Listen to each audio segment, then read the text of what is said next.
Навистина ми е чест и задоволство што сум прв пат тука кај вас и се надевам дека и друг пат ќе направиме подкаст и ќе дискутираме на различни теми.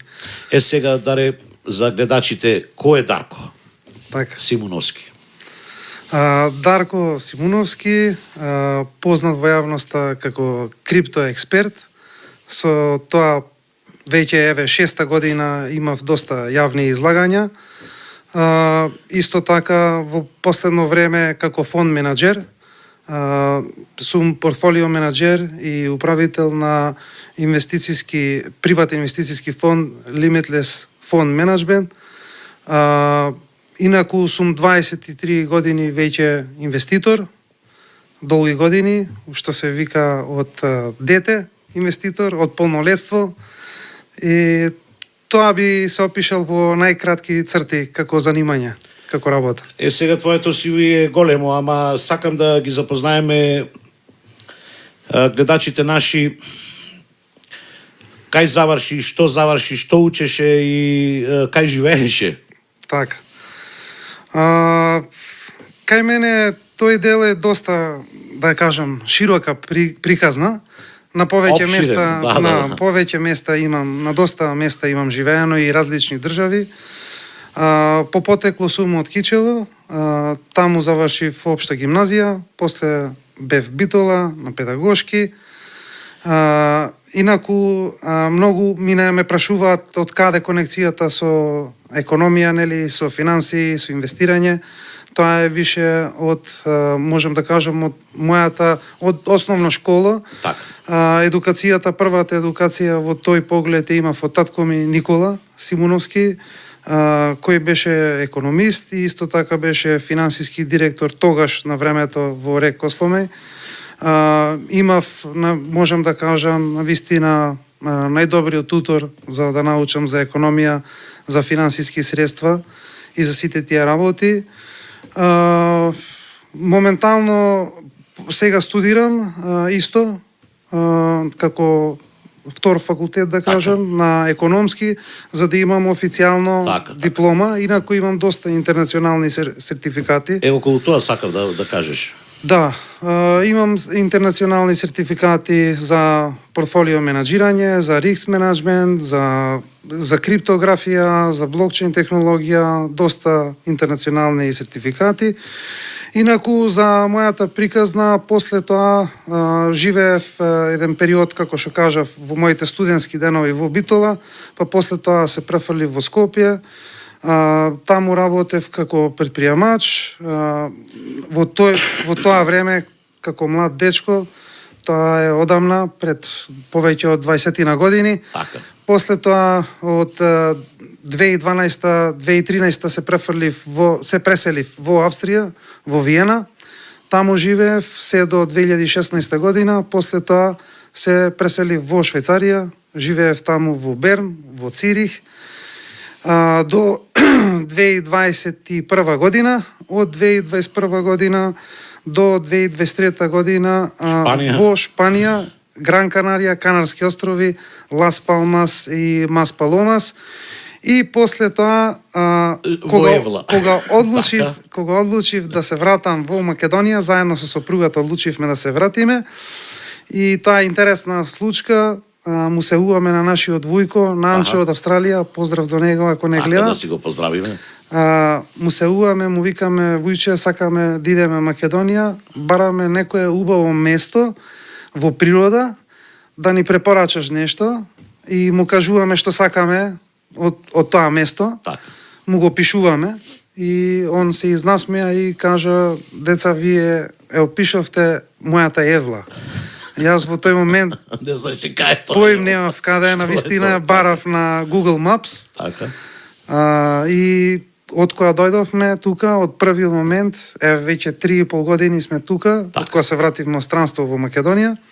Навистина е прекрасно место, не освои од првиот момент кога дојдовме тука. И така да, сега моментално сум често во Скопје, поради работата, како што кажав, со што го менаџирам и го водам фондот. И тука во Евла секако, Ресенско. Дарко, живот пише романе, вика тој е север од нас, ама навистина е така и сега ти ги виде сите најубави држави, ги живееше во нив, не само што ги виде, ти живееше во нив, ги искуси и дојде тука. Мене ко преспанец стварно ми е многу драго, многу мило ми е што го кажеш ова, ама сега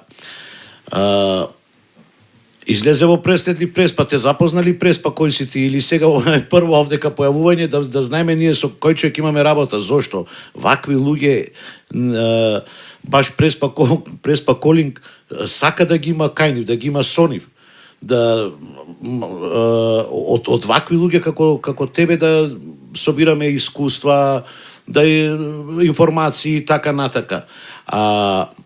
Во Преспа знаат ли луѓето дека си тука, дека си тој, дека што си, кој си, знаат ли? Па малкумина. Малкумина.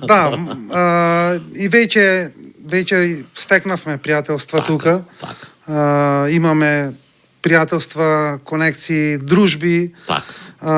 Но меѓутоа не сум многу често постојано излизен, така. обично сум многу окупиран со работата. Работата исто така ме исполнува, не ми е обврска и Ама кога имаш време за дружба, значи да, инаку тука низ Преспанскиот регион сум бил секаде во Македонија, јас многу си ја сакам Македонија, јас сум патриот, сакам Македонија со срце, со душа, али можам да кажам да издвојам дека овој регион тоа им на многу сум го кажал Преспанскиот регион, можам да кажам дека ги има најубавите, најбогатите пейзажи во цела Македонија и секој кој што не е бил тука треба да дојде да го посети, да го разгледа местото. Не е галантно место, не е народски кажано, не знам, најсредено и така натака, урбано. Али природата иде до Боже али тоа што дал Господ како природа што го има е стварно е фасцинантно. Сега јас сум секој пат самокритичен и секој пат при над себе си поаѓам и да си го чуваме ние како луѓе овде Преспани, тоа уште подобро ќе беше, ама за жал не има и луѓе и не луѓе. Како и да е. Дарко, фала ти. Сега сакам да преидеме на ова што е твоја, значи, дејност. Фонд менаџер. И сега, што значи инвестиционен фонд, инвестициски фонд? Што е тоа? Јас сега стварно лаик сум тотален за таа работа. Така, наједноставно опишано, инвестициски фонд е еден кош каде што секој може да инвестира во тој кош, така, да ги инвестира своите пари, дали тоа е физички лица или правни лица, односно фирми, се исто, па и институции, и во тој кош заеднички, како што се збираат парите, групација на луѓе, како во случајов ние, јас со мојата екипа, ги менаџираат тие средства со цел да се даде поврат на тие средства, да се добие поврат на тие средства, на таа инвестиција што сите инвестираат. Тоа е во најкратки црти опишано што е инвестициски фонд. И во тој дел само сакам да кажам сега, пошто вака убаво пластично ми го објасни тоа, сме се среќавале, например, знам и сопруга овие што се со приватните пензиски фондови, знам дека лица од тие фондови располагаат, уствари се грижат за нивните пари и ги финансираат во други фондови, кај што едноставно тој збир на инвестиција како одвојување за пензија, значи секогаш има една добивка за утре, нели, за во пензија која ќе оди човек, да си земи тоа што му следува, да не ги изгуби уствари тие пари. И обично се оди на некој пошто доаѓаат тие извештаи, нели, секоја година или на 6 месеци за каде ги вложиле тие пари. Квартални извештаи, квартални. Обично се квартални. Обично квартални можда, да. Кај што ги вложиле тие пари. Значи тоа е тоа отприлике, тоа е тој механизам со воспоставување во капиталистичкиот, да речам, свет, со овај приватизацијата и тие работи доаѓа и ова се наметнува како потреба да луѓето едноставно дадат. Така. Тоа што го спомна со пензиските фондови, тоа е една од широката палета на видови фондови, пошто има повеќе видови, класи и подкласи на инвестициски фондови, а пензиските фондови се една од таа широка палета на видови. А што е вашиот овој поразличен, да кажам, фонд? Така. Така, пред да кажам за нашиот фонд, накратко би сакал да објаснам дека во главните класификации на фондови има прво две главни класи. Добро. Тоа се отворени фондови и приватни фондови. Тоа се главни класификации. Кај овие отворените фондови, тука вклучителни се и пензиските фондови спаѓаат во таа класификација, Так. како подкласа на отворените фондови. Кај отворените фондови може секој да инвестира со најминимална сума од 10 евра па нагоре во отворените фондови. Кај приватните фондови, што е друга класа на фондови, таму може да инвестираат само квалификувани инвеститори, што значи влезот за во тој фонд да се инвестира почетно е многу поголемо, почетниот влог е многу поголем него кај другите. Во случајов кај нас, во случајов кај нас во Македонија минимум инвестиција е 50.000 евра. За овој за приватни инвестициски фондови. Да. Во нашиот фонд кај нас е 65.000 евра што го ставивме како минимум бариера за влез, но меѓутоа кога ги правиме тие класификации и разлики, кај отворените фондови тие се доста ограничени во начинот на инвестирање, затоа што според Законот за инвестициски фондови тие можат да инвестират само во хартија од вредност. Така. И тоа инвестирање во хартија вредност е доста ограничено процентуално, колку можат во акции, колку во врзници, колку во депозити. За разлика кај нас, ние немаме ограничувања каде и како ги инвестираме. Сега, тоа што ме праша зошто сме ние различни, ние сме прв и единствен приватен инвестициски фонд на Балканов, Така. што нудиме многу поинаков концепт од тоа што е досега видено. Први сме на Балканот, што нудиме во нашата палета инвестициска стратегија, нудиме инвестиции на хартија од вредност, во недвижности инвестираме и во приватни фирми, приватни компании. Така. Тоа значи дека некој кога инвестира во фондот, исто како да инвестирал на берза и да учествувал во градење на пример стамбени згради и исто така да има удел во одредени приватни фирми што ќе носат пасивен приход во фондот. Тоа е навистина уникатен пристап што го направивме. Јас искрено ти кажам, тоа го презедов од странство и од тоа што го работев таму како надворешен портфолио стратег, согледав доста интересни работи од тука и сакав да ги ставам сите работи, сите видови на инструменти на инвестирање во еден кош со цел за да имаме посилен поврат за нашите инвеститори. Таа е нашата уникатност тука. Дарко, сега јас колку што можев да разбрам, вие доаѓате како еден патоказ, како една стрелка за парите. Значи, тука вие ја имате на рака економијата, знаете каде треба да се насочат, во кои сектори, за да тие што ќе ги пласираат, уствари што ќе ги дадат парите, да едноставно секој сака да добие, сега не е то камата интерес, него тоа е една добивка, една дивиденда поголема, отколку, например, да ги чува во банка или не знам, под перница. Значи, парите вие сте како еден патоказ, како една стрелка, каде да се насочат, за да луѓето, оти парите се добри ако ги работиш, иначе Апсолутно. Ако парите држиш под перница, така. Се гледа и во светот и тука дојде истото сегде едно глобално село дека нема да, мислам, не вредат. Така. Со парите треба да работи човек што знае да работи со парите. Вие сте, значи, тој фонд, инвестиционен или инвестициски приватен инвестициски фонд кој ги насочува луѓето што да прават, каде да ги вложат и што да направат. Да. А како ти искуството, например, досега, колку години рече во Македонија тоа го правиш? Првин кажи ми како ти искуството надвор и во Македонија. Како надворешен соработник портфолио стратег имам работено 7 години. Така. А инаку, кој што кажав, 23 години сум инвеститор. Инаку, тука во Македонија со фондот официјално почнавме од ноември 2025, така да сме тазе. Тазе сега тука. Да, на почетокот кога се регистриравме, почнавме со 640.000 евра. Така. Имавме толку собрано средства. Така. Моментално имаме 1,5 милион долари, значи 1.350.000 евро од прилика тука негде, моментално толку тежи фондот.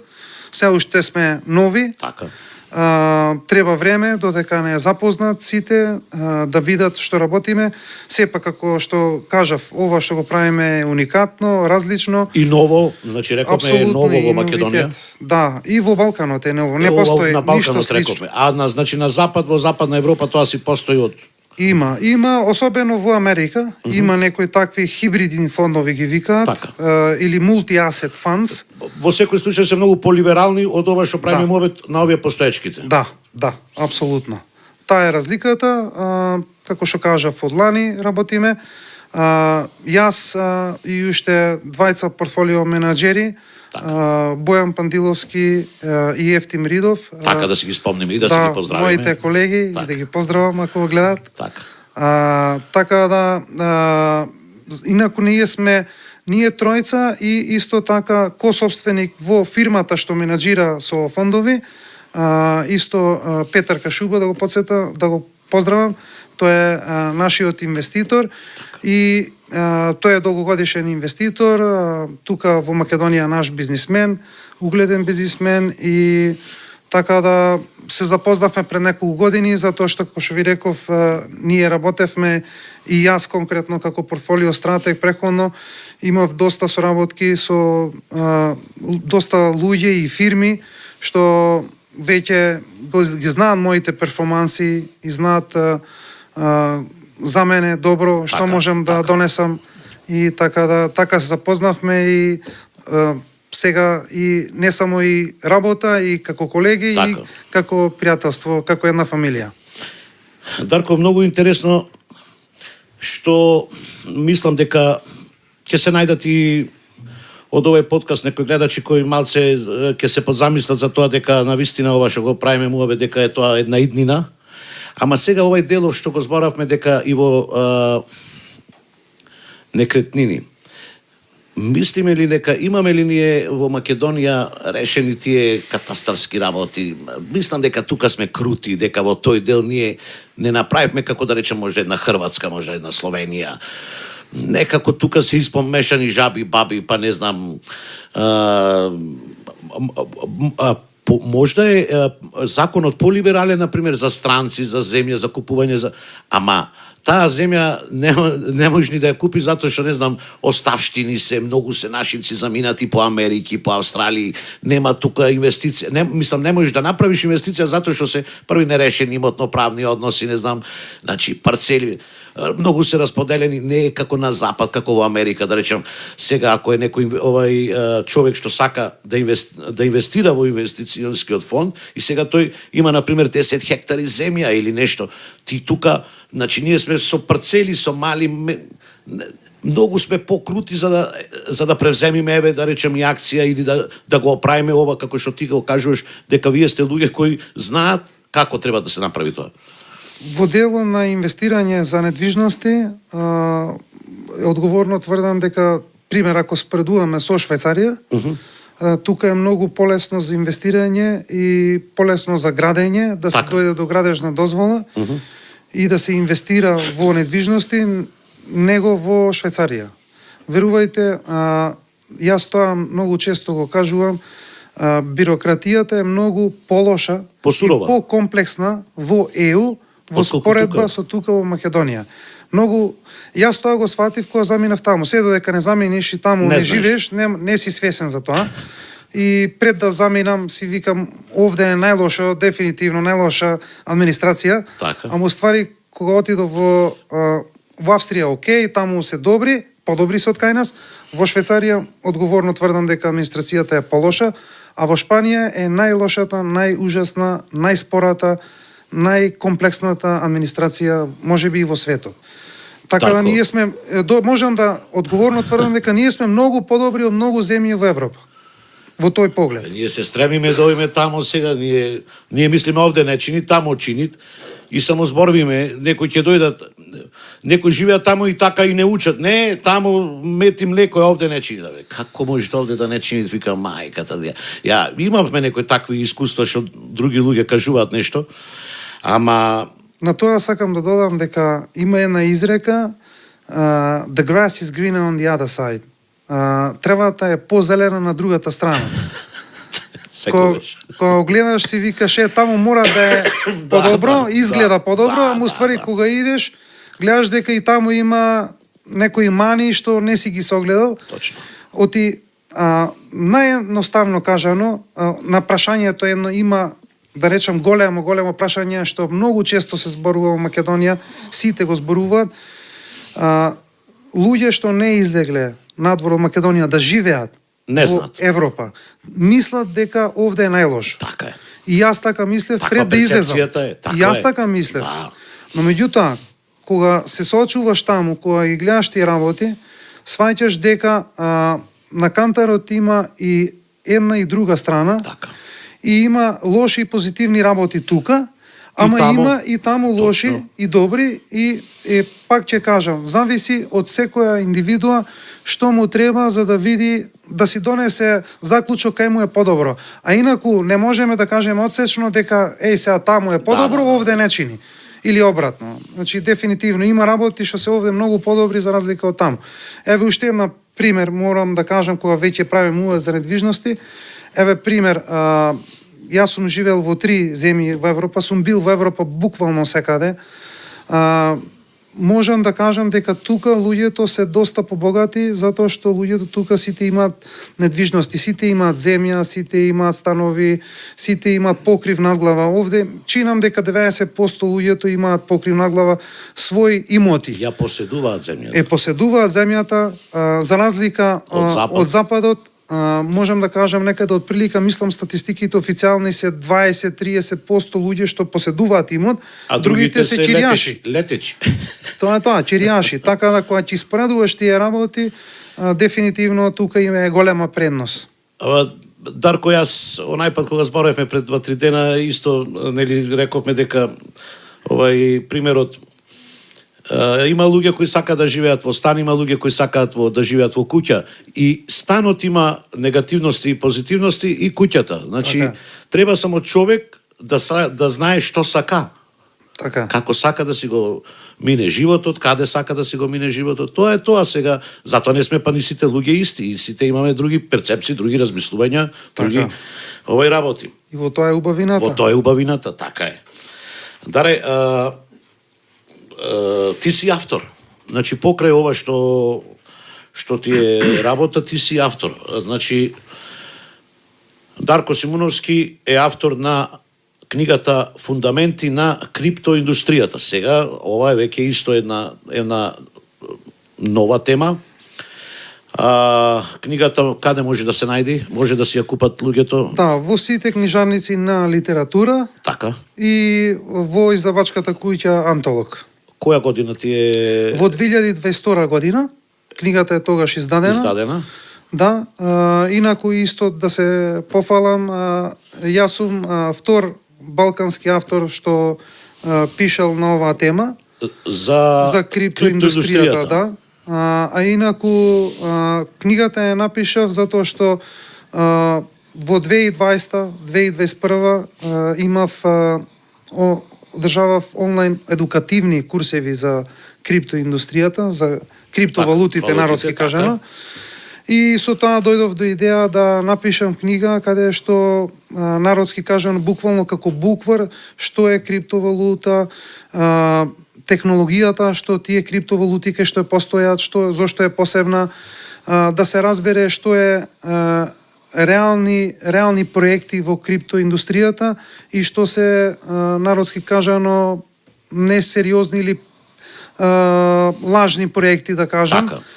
Лажни валути. Да, што едноставно, накратко кажано, треба секој еден што планира или веќе почнал со некоја инвестиција во криптовалути, треба да ја прочита оваа книга затоа што ќе ги свати навистина основите, затоа е наречена Фундаменти на криптоиндустријата, ќе ги свати основите, класификациите и ќе свати дека најголем дел од овие криптовалути што постојат и денес и преходно, најголем дел од нив се превара.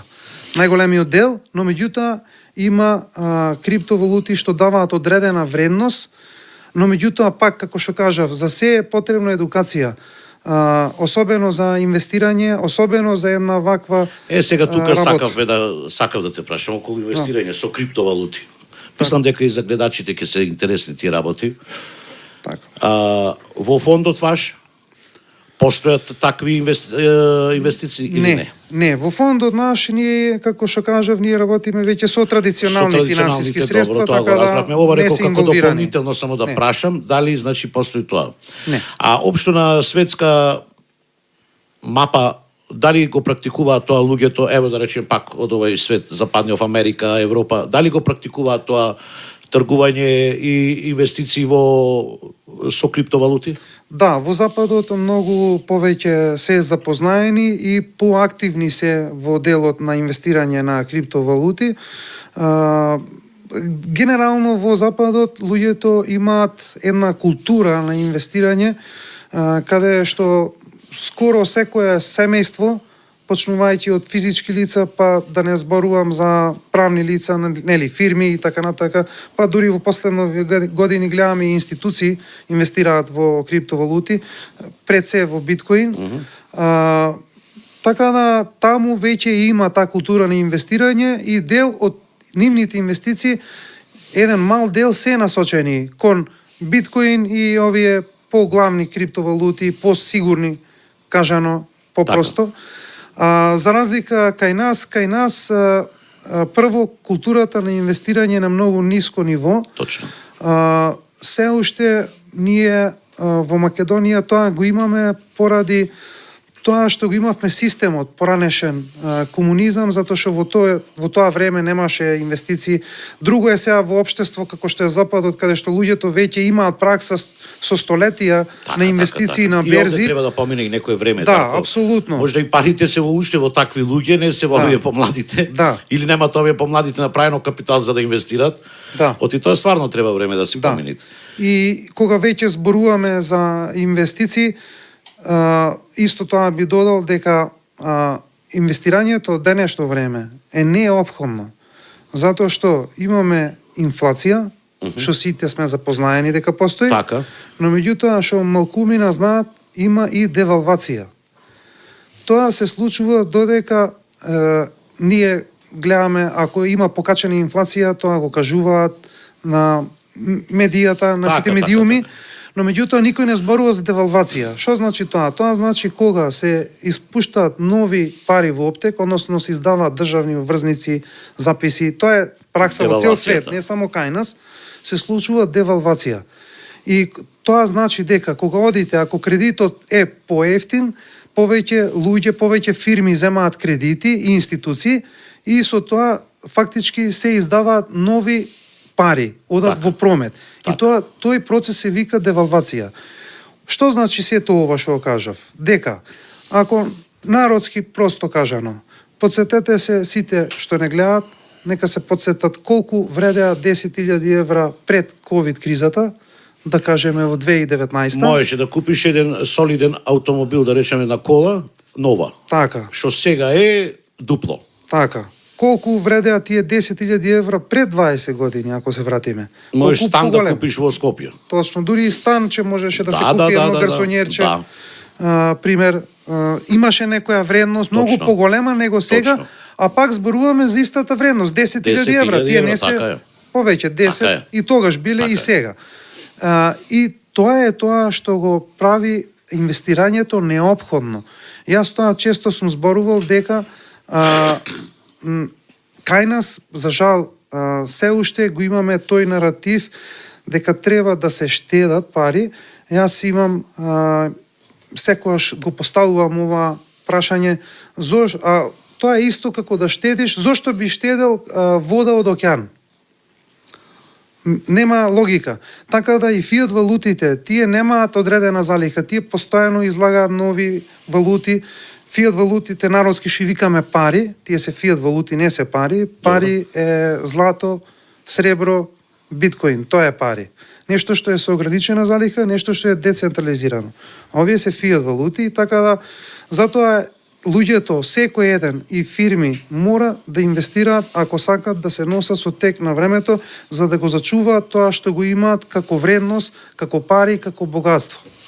Дарко, а ќе се сложиш ли дека малце и државата тука јас мислам, не знам ти што ќе кажеш, али дали ќе се сложиш или не, ама мислам дека и институциите на системот во државата не одиграја една едукативна програма од кога ни се смена, да речам, системот, нели, од социјализам ојдовме во капитализам, колку во скриена форма се изведоа некои работи наместо, например, мислам дека во Чешка тоа беше добро, часите веќе тука се близко и беа едуцирани и самостојно секој си се едуцираше за системот во Германија или за, ама еве и во Словенија или, значи системот, институциите на системот некако требаше тие 2-3 години да го едуцираат овај народ баш на ова сега тема ние што ја правиме после 36 години независност врз основа на тоа како треба со капиталот, како треба со инвестициите, како треба со парите, зашто овдека сепак постоја луѓе, ќе речам богати, луѓе кои имаа пари. Ги извисија некако народно кажано. Дали во, не знам, некои штедилници, дали во од ништо белја си патија луѓето. Да. Сега малци и луѓето беа онака алчни, сега па. А вистинската вредност кај што важи и правилата на игра во еден капиталистички свет е ова сега што го правиме муабет со инвестиции, зошто? Со фондови. Да. Значи, мислам дека Македонија, луѓето од нели што не знам, мислам дека не одигра една улога на едукација кај народот, поготово па кај луѓето што имаа пари, како кеш, значи да се вложат во вакви работи. Не знам, па касневме со тој пензискиот приватен фонд, се сеќаваш. Да. Па го оптеретувавме овај пензискиот фонд што е државен. Не знам, се направи некои работи и луѓето веќе некако и ко безумени и да сакаат да те слушат, да те разберат, веќе имате една скржавост во мислите. Мислам, дали го осеќаш тоа или го гледаме, скептичност, обавезна. Да. А не зна да се отвориме дека на вистина тоа е вистината и така само може додат на работите напред. Да. Се слагаме ли со ова? Апсолутно, да. Тоа скептичност кај луѓето, јас делумно ја оправдувам, затоа што поради две причини. Прво, недостаток на едукација и вториот дел, како што имам многу пати кажано и повторно ќе кажам, најпросто кажано, ако колата ни се расипи, одиме на механичар. Така е. Ако не боли забот, одиме на стоматолог. Така е. Ако ни треба реновирање дома, ќе повикаме мајстори, дали е тоа плочка, така е. За било која работа, молер и така така натака. Треба да се разбере дека кога ќе сака некој да инвестира, дали тоа е фирма, дали се физички лица, треба да контактира луѓе што веќе ја разбират работата. Официјално работат во тој сектор на инвестиции за да прашаат за консултации и насоки да добијат. Така е. За да знаат правилно како да ги инвестира нивните пари, наместо да им се случи некој пораз како што имало многу кај нас во Македонија. И баш ради тие порази што преходно се случувале, превари и така натака, затоа луѓето имаат скепса во тој дел.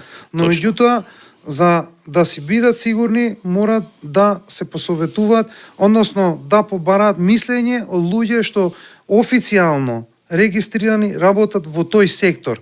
Дали се тоа финансиски советници или луѓе што работат како мене, фонд менаџери, едноставно да побараат мислење или насока. Било кој некој што е стручен во таа област, да може да им даде барем насока ако ништо друго. Еве пример конкретно кај нас, прагот за влез е доста голем, не може секој да влезе, но меѓутоа имало многу луѓе што ме контактирале, Дарко, имам 10.000 евра, јас им давам насоки. Секако ова не е финансиски совет. Те разбирам. Ништо од ова не е финансиски совет, но меѓутоа им давам насоки како стручен човек да на кој начин и како да ги насочат своите пари за нивните пари да работат за нив. Затоа што на крајот на денот многу е битно не само ние да работиме, требат и нашите пари да ги пуштиме да работат за нас. Браво. Дарко, и сега во овој контекст само да кажеме за каде може да ти се обратат граѓани, правни лица на која страница да ве најдат, да ве консултират? Така, покрај тоа што може да ме контактира на по моето име Дарко Симуновски на социјалните мрежи, најчесто на Facebook, на Twitter, исто така на нашиот вебсайт lfm.fund. lfm.fund. LFM е скратено од Limitless Fund Management. Добро. Така да на веб сајтот може да видат, има таму и контакт, има имейл, можат да се обратат тука и да понатака да видиме што можеме да направиме за потенцијални инвеститори. Така. И сега, Дарко, уште ова сега да те прашам. Се сложиме, значи, за тоа дека се скептични малце луѓе. Ама од друга страна, не сме па ни храбри, бе, мајката, некако се последно кај нас. Ние први да сме некако... ја изгубивме таа некако храброст. Не знам кај се иде тоа. Што не научија, дали и тука имат нешто во генезата наша, дали не знам зошто, ама и тоа време, тој систем е таков. И во Америка треба храброст, и во Швајцарија, и во Италија, и како во Македонија некој работи да немаме храброст, ние не знам како. А со тоа исто пак тониме. Значи луѓето ајде, може да нема да се сложи по со мене, ајде, кажи ти. Не би рекол дека не се доволно храбри. И тука се храбри, кај нас граѓаните, но меѓутоа, како што кажав, овде има две работи што придонесоа да биде вака како што е. Значи ради минатото? Точно, минатото од системот тој што беше, комунистичкиот, и втората работа недостаток на едукација, и третата работа многу луѓе не ни знаеле дека треба да побарат и да контактира луѓе што се стручни во таа област, за да им дадат правилни насоки, и тие лоши искуства од минатото ги прават генерално луѓето да бидат скептични на било какви инвестиции. Но мислам дека, и сигурен сум, не мислам, туку сигурен сум дека со тек на време веќе новите генерации веќе се поедуцирани за разлика од преходните генерации во делот дека треба да се инвестира, и веќе сепак со интернетот секоја информација е на дланка на секој еден, само со еден клик, за разлика од нашите преходни генерации. Па дури ние го имаме доживеено тоа време каде што ние бевме, буквално немавме информација од кај да заеме, а сега имаш само со еден клик. Така да со тек на време тоа ќе се промени, и во наредниве 10 години треба да се случи секаде во светот и кај нас најголемата пренос на генерацијско богатство. Тоа што е таа генерација популарно наречена boomers, полека треба веќе да ги преземаат другите генерации богатството, и тоа богатство појако и поинтензивно да биде инвестирано. И прегаска што го спомна тој примерот, например, со бракањето на човекот со 10.000 евра. Сега тука, например, ако се, да речем, фамилија, кој може да се здружат со капитал на 65.000 евра, тие може да бидат четворицата, да речем, на листата како инвеститори, како мора да е еден. Не, мора да е еден. Дали е тоа правно лице или институција или физичко лице, мора да е еден. Да. Кај нас по закон еден е минимум 50.000 евра за приват инвестицијски фонд. За разлика од другите отворени фондови од 500 денари нагоре. Така. Дали нешто овие ќе се интересираат луѓе во СОВА сега, тоа е и по кафичите муабетот, тоа е и по кафаните муабетот за криптовалутите, сите се некако подзапалени со тоа, ама ајде нешто да кажеме за тоа, да ни кажеш нешто за тоа. Што е сега со трендов со криптовалутите? Луѓе што се толку напалени тоа криптовалутата? Што значи тоа сега? Така. Криптовалутата најдобро е да се разберат наједноставно за сите. Криптовалутите се како на некој начин како акциите. Добро. Дел од сите тие криптовалути што постојат, ги има многу? Многу ги има, многу, милиони ги има, али многу мал процент од тие, како што кажав на почетокот на разговоров, имаат реална вредност, Така. односно реален проект што стои за тоа. Наједноставно споредба би направил пример, еве да кажеме, во 2000-тите, јас се сеќавам, почнав со инвестирање во 2003 година и се сеќавам тогаш во 2000-тите сите што инвестираа во Microsoft Така. беа луѓе што шпекулираа.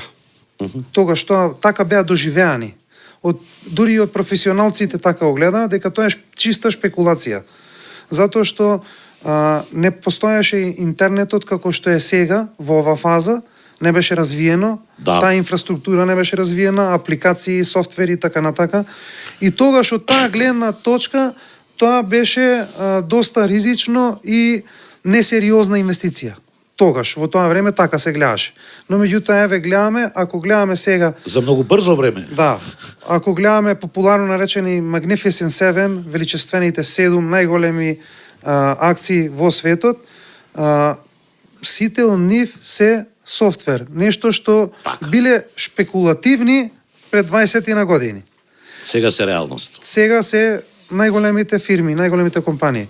Истиот тој терк и пат и потежок, можам да кажам, го имаат биткоин, начело биткоин, морам да кажам. Така. Исто сакам да кажам дека тоа што го реков за криптовалутите дека се како вид на акции на инвестирање, кај биткоин тоа е веќе како дигитално злато, да се разбере. Биткоин мора да се издвои од сите други, затоа што биткоин е за разлика од другите што Има покритие. Има некој ентитет што стои за нив, дали е фирма, дали е групација на луѓе Така. што стојат за нив Гарантираат. и реално цената зависи од тие луѓе што ќе направат во врска со таа платформа, апликација, софтвер и така натака. За разлика од другата страна биткоин треба да се разбере само како дигитално злато, затоа што таму нема шеф, нема никој не стои за тоа. Сосема е децентрализирано, исто како златото. Златото е децентрализирано. Златото не е на една земја или Така, друга. така. Не може централна власт да каже што ќе биде со златото. Истото и со биткоин. Но меѓутоа, како што кажав, се уште сме во една почетна фаза пред светска адаптација, светско прифаќање, особено пред се начело со биткоин, затоа што биткоин е локомотивата во криптовалутите, во криптосветот, а другите се вагоните. Ако локомотивата се движи, ќе се движат и вагоните. Има некои криптовалути што имаат реална вредност и употреба, како на пример Ethereum, ќе го спомнам, исто така многу позната криптовалута, Solana и уште Avalanche, пример покадот и така натака, што реално имаат одреден софтвер, така наједноставно кажано, или апликација што може да им користи на било кој, дали се тоа фирми, корпорации, па дури и на држави. Еве пример, Малезија е прикачена, има блокчейн мрежа каде што дури личните карти на граѓаните се на блокчейн мрежа што е поврзана на покадот. Така да светот веќе оди кон тоа, но меѓутоа се уште треба време за тоа генерално да се свати, затоа што денес генерално во цел свет скоро 10% луѓе во свет поседуваат криптовалути. Се уште сме далеку од тоа каде што треба мнозинството веќе да поседува, а за тоа сигурно ќе потреба барем уште една деценија. Дарко, ама гледаш и во тој свет виртуелен не се наметна, него фактички и таму е војната во тој виртуелен свет. Значи, биткоинтот едноставно успеа да биде најдобар од ова цела плејада на еден куп на криптовалути. Значи, таму е борбата. И таму некој, нели, кој ќе дојде на врвот, кој ќе биде главен, кој ќе биде носечки и кој ќе вреди најмногу. Убавината кај биткоин е што не може никој да биде никој не може да управува со него. Така. Никој не може да го запре и никој не може да управува. Таа е убавината и затоа тој е највреден и ќе биде понатака вреден. Јас уназад веќе 6-та година имам јавни излагања тука кај нас низ медиумите. До сега сите прогнози сум ги погодил. Да. Така. Во 2022 која беше во 2020 која беше биткоин околу 20-тина, кажав дека ќе дојде до 70.000 Надмина. и се случи тогаш во 2021 дојде на 69. Во 2022 кога се случи крашот, падот на сите берзи, вклучувајќи и на криптото, пошто криптото е многу поволатилно за разлика од акциите и е многу поризично, тогаш биткоин падна и до 15.000. Така. Јас тогаш имав интервју јавно на телевизија, кажав дека во наредните 2 години биткоин ќе премине преку 100.000. И тоаш беше 120 како 130 да, како дојде. дојдовме до 126.000. Така. Да, еве сега повторно падна со одредени случувања, гледаме со војната на Блискиот Па и Исток. тоа има амплитуди, и тоа има Да. движење, и тоа има насоки. Да, и интересно е секогаш сентиментот на луѓето е обратно од тоа што ние како инвестиции, како институционални инвеститори или јас фонд менаџери и Така. мои колеги фонд менаџери секаде во светот, обично граѓаните прават обратно со инвестиции. Кога оди нагоре нешто, тогаш купуваат. Кога паѓа надолу, се плашат, продаваат. Да. Ние обратно работиме. Така. Јас обратно работам и институциите обратно работат. Дарко, сакав ово да те прашам. Мислам, ако смееш да кажеш Да. сега, пошто нели имаме разни фондови, имаме разни овие банки, на крај крајва ова што го почнавме муабетот со инвестиција, нели секој сега сака повеќе профит на парите. Само интересира во сооднос на, да кажем, ако не знам, Горан Чуруковски имат во банка пари и пари имат кај вашиот фонд. Дали постотакот, уствари, каматата или интересот е повисок во моментов од било која, да кажем, ова штедилница или банка и секако. Така, Оти банките пак навиват вие да работите. Банките му во интерес и вие да работите. Да, во сечи интерес е фондот да работи. Прво и основно мора да се разбере дека секаков вид на инвестиција носи Профит. ризик. И ризик и профит. И зависи. Пред се е ризик. Ризик, добро. Пред се е ризик. Значи Добро. мора да бидам сурово реален. Така е. Пред сите да знаат дека секој вид на инвестиција, дали е тоа акции, дали е тоа криптовалута, дали е инвестирање во фондови, носи одреден ризик. Ама ризик е по патот одиш и тоа е ризик, мислам сега. Апсолутно, да. Сега, од друга страна, кога гледаме, само преку ризик се ствара капитал. Таа е исто така сурова реалност, Така дали е. некој ќе ја прифати или не. Кога зборуваме за штедење, јас тоа кажав на почетокот на разговорот, дека штедењето е исто како да бидите покрај океан и да штедите вода од океанот. Тоа е сосема за мене несватливо да се штедат пари. Парите треба да се инвестираат. Било каков начин, дали да се инвестира во некој има идеја, да се инвестира во бизнис, да се инвестира во недвижности, да се инвестира во фондови, инвестициски фондови, да се инвестира поединечно во акции, па и за помладите препорачливо е да се инвестира во криптовалути, дел од своите пари да ги насочат и тоа. Секако ова сега не е финансиски совет, Така. ова е како моје мислење, како инвеститор веќе 23 години. Така да сметам дека, како што кажав на почетокот на разговора, нели ова што зборувавме за фиат валути и нивната инфлација и девалвација, вредноста на парите, народски кажано, паѓа. Затоа што овој систем, светскиот поредок е базиран на долг. Се е долг, базирано на долг. Кога има долг, тоа значи дека ќе мора да се испуштат повеќе пари во промет и тоа значи дека нивната вредност ќе паѓа.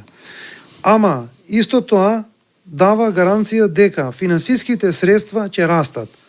Ако гледаме пример на најголемите индекси, на америчкиот индекс ќе кажам, SP500 популарно, во просек 15% на година има раст. Ако споредуваме штедење во банка, депозити, 1%, 2%... Максимум. Тоа е тоа. Пак инфлацијата, народски кажано, ги јаде парите. Така е. Така да сметам дека секако треба да се инвестира и мора информативно да се инвестира. Не може да се инвестира затоа што некој сретнал на улица, некој по предлог кажале, зборнале, мора да се барат луѓе професионални за таа работа за да се направат правилни чекори во тоа. Али сигурен сум дека барем тоа е докажано уназад стотици години дека инвестирањето со тек на време мора да има трпение. Не можеме да очекуваме од денес за утре. Тоа е исто како сега, еве пример тука ресен, така јаболка имаме. Сигурно некој кога посадил одма наредната ден не берел јаболка, кога посадил дрвото, требало тоа дрво да порасне. 3 години се бара до 5 па. Точно така. Моја препорака е секогаш за инвестиции дека треба гледиштето да биде минимум барем 5-6 години, а препорачливо е 10 години минимум да се очекува сериозен поврат на инвестицијата. Сега дека имаш ти некои особи, тие мислат дека од денеска до утре ќе испечалат парите и готово имат пари и толку. Не е така. Значи има и тоа е занајт и тоа се учи. Дарко, дали Преспа гледаш како инвестиција, како зона за инвестиција или инвестициона зона? Јас тука општо и Македонија и за Македонија. И конкретно за Преспа тука јас гледам голем потенцијал. Затоа што тоа што го има природата даено не е нешто што може да се менаџира, едноставно Господ го дал. Така. Го има. Што е потребно тука? Тука е потребно од локалните власти да се заинтересираат, малку да се заинтересираат, дека животот не е само 4 или 8 години или 12 години на столица на фотелја. Така е. Треба да се гледа малку подолгорочно, да се гледа за нивните генерации и да се возможи да се направат услови за инвестиции. Ако се направат услови за инвестиции и ако се помагаат локалните бизниси и да се помагаат предприемачи што сакаат да отворат тука на било кој начин да придонесат тука, треба локалните власти да им стојат на располагање 24/7 ако сакаат нешто да постигнат. А инаку дефинитивно има потенцијал тука, но меѓутоа на крајот на денот се сведува на менаџмент. На крајот на денот градоначалникот е еден менаџер на локалната управа. Премиерот е менаџер на државата. Така да, како ќе се изменаџира, таков ќе биде исходот.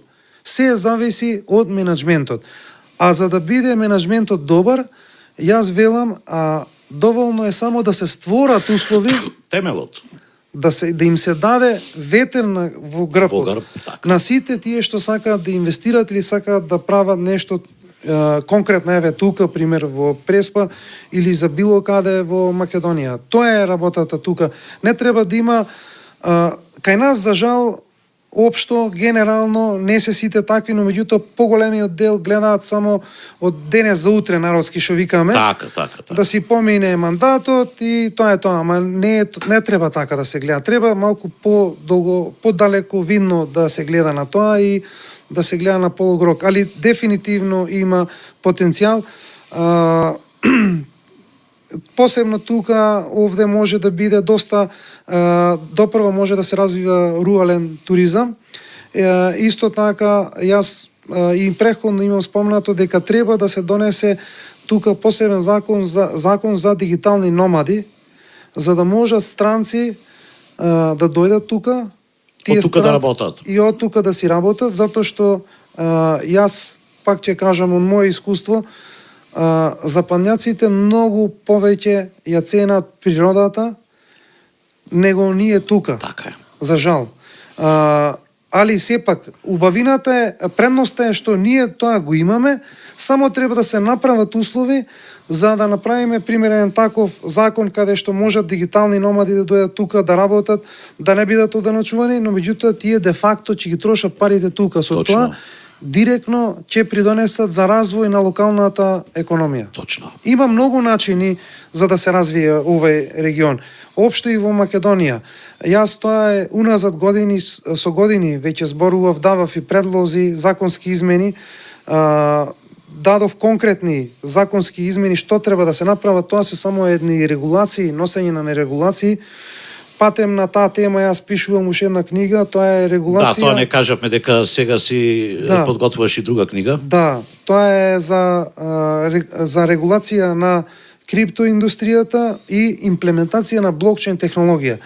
Да се направеа овие работи што одамна ги зборував, а се надевам дека што поскоро најверојатно ќе ме сослушаат од властите и ќе се заинтересираат за моите предлози и да се направи нешто околу тоа, и сметам дека ако се донесат такви регулации, може да се донесат многу сериозни инвестиции тука во Македонија и наместо на ние да бидеме на крајот од опашката, да кажеме народски, да бидеме последни во се, затоа што ако сакаме да направиме промена тука, ако сакаме да направиме нешто различно, мора да бидеме понапред од сите други во регионот, барем да бидеме понапред.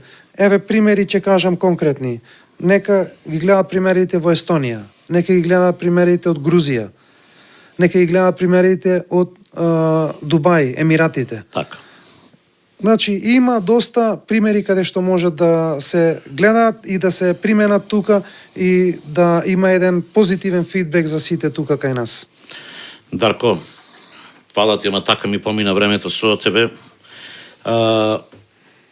Да не треба нешто да ни кажеш што не те прашавме, а сакаш да си кажеш? Оваа тема е многу долга и широка. Ова ќе пукнат камерите. Да. Немам што да додадам. Пак ќе кажам, мило ми е што едноставно животот ме донесе тука. Така. Македонија е прекрасно место. Најубо место, јас викам, Да. најубо место. И треба сите да се трудиме да придонесиме за да го направиме барем нашето, секој да гледа своето катче да го направи подобро, за да можеме ние како целина да бидеме подобри, а можеме да бидеме и едни од најдобрите во светот. Дефинитивно. Дарко, фала ти уште еднаш што излезе во пресред да дојдеш на овој подкаст. Луѓе, до гледање.